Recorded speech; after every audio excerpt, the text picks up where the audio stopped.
கிறிஸ்துவுக்குள் பிரியமான சகோதர சகோதரிகளே, இயேசு கிறிஸ்துவின் இனிதான நாமத்தில் உங்கள் அனைவருக்கும் என் அன்பின் வாழ்த்துக்கள். இன்றைய தினம் உங்களுக்காக கொடுக்கப்பட்ட வேத வசனம் சங்கீதம் 91:11. உன் வழிகளில் எல்லாம் உன்னை காக்கும்படி உனக்காக தம்முடைய தூதர்களுக்கு கட்டளையிடுவார்.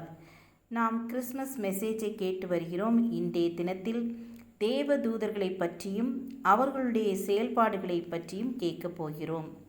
தேவ தூதர்கள் என்ற சொல்லுக்கு செய்தி கொண்டு வரும் தூதுவன் என்று பொருள்.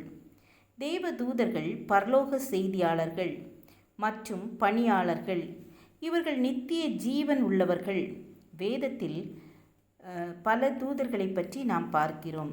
முதலில் மிகாவேல், இவன் பிரதான தூதன், தூதர்களை வழிநடத்தும் தலைவன், இவன் யுத்தம் செய்பவன்.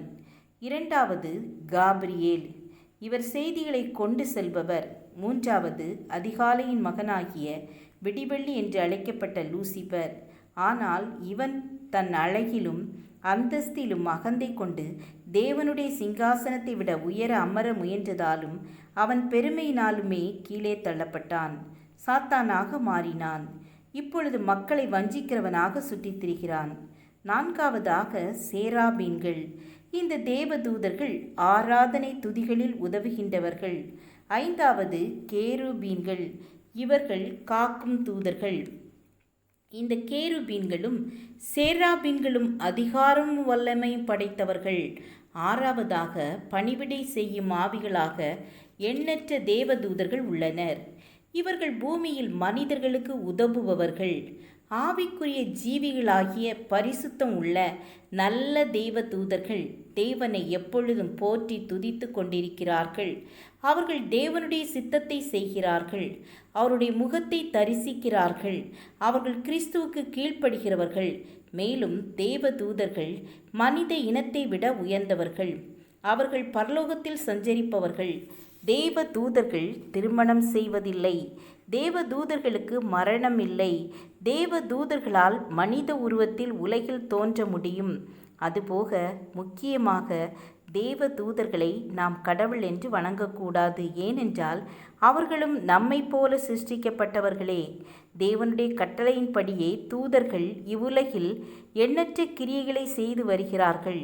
தேவனுடைய கட்டளையை மோசேக்கு தெரிவித்ததும் இந்த தேவ தூதர்கள்தான். அப்போஸ்தலர் 7:38, கலாத்தியர் 3:19, எபிரேயர் 2:2 வாசிக்கிறோம்.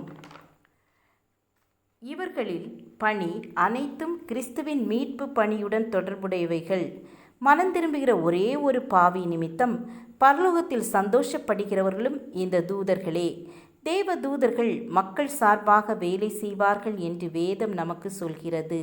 தேவ தூதர்கள் கிறிஸ்தவ திருச்சபையினரின் வாழ்க்கையை கூர்ந்து கவனிக்கிறார்கள் என்று வேதத்தில் வாசிக்கிறோம். தேவனிடத்திலிருந்து செய்திகளை உலகத்திற்கு கொண்டு வருவார்கள்.